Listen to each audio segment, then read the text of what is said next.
making the difficult easy and the easy difficult. That's the Liverpool way, and the 2-1 win versus Burnley was no exception. There's two ways to look at this. The first is, a win is a win. It finally puts Liverpool in decent form after a wonderful win versus Arsenal, and that means Liverpool have finally beaten the bottom half side in 2017. However, I'm a controversial dude, and while some will say that that's a beauty of the Premier League, anyone can beat anyone, I would say it's a damning indictment of the lack of quality at the top of the table. I mean, credit to Burnley for going all the way to the end, but they did nothing to make this match particularly difficult. They didn't attack in numbers, but they weren't exactly parking the bus. Space was there to exploit, and whilst they were more physical, this wasn't because they were unlawfully rough. Liverpool just have a bunch of pansies in the team. I'm sorry to say, but it's true. At one point, Emre Can ran away from a challenge in the first half, and Ragnar Klavan, he was at fault for the first goal because he kept bunching up next to Matip, leaving space to the side of the Grand Canyon on the left channel to be exploited. Matt Lowton put in a wonderful cross that Klavan couldn't intercept, and that allowed Ashley Barnes the space to tap in after the 7th minute. After this, Emre Can tried to cover for Klavan, who continually shirked his responsibilities.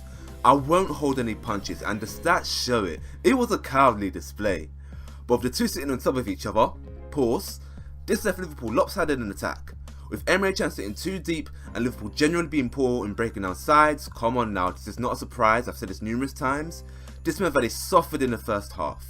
They normally average 82% passing accuracy, but today this was down to 75%, and Lord knows how low that would have been in the first half. To be fair, the second half wasn't much better either, and that's why I have to applaud two goal scorers for providing the only two pieces of quality in the entire match. I have berated Wijnaldum for being a safety player first who goes into hiding, and this game was a perfect example of that, except for the goal, the equalising goal. He gambled by breaking into the box, and then he kept his composure at the rebound where many would have ballooned the ball over the bar. I was quite critical of where he would fit when Liverpool signed him, but in that video, which you can see hovering up on the right hand side and the card above, I did notice goal scoring prowess. If he cannot, and he clearly can't, become the deep line playmaker Liverpool desperately required to dictate the game, he has to start banging the goals and contributing that way.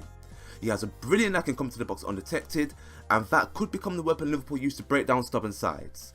After a slow start, he now has 5 Premier League goals, and that needs to continue because at this point it's clear Liverpool are unable to return to the form, that scintillating form that saw people like myself say that they could challenge for the title.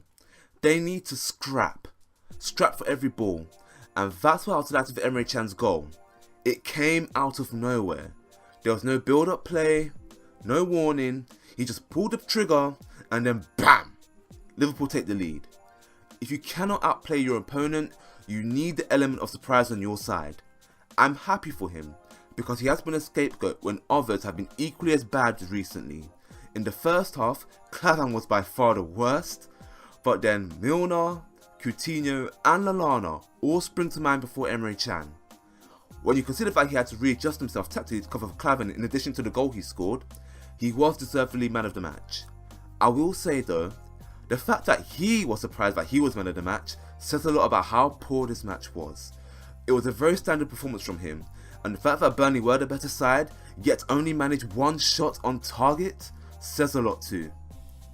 Like I said earlier, it's a damning indictment on where the league is in terms of quality.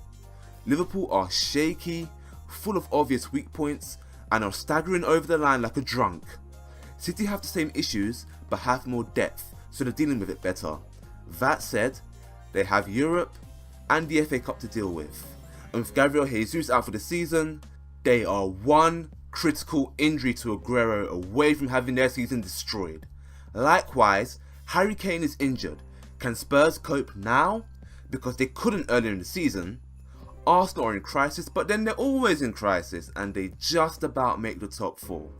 United, they're the only consistent side. Problem is, they're consistently drawing and not scoring enough. Honestly, it's hard to call a top 4 right now.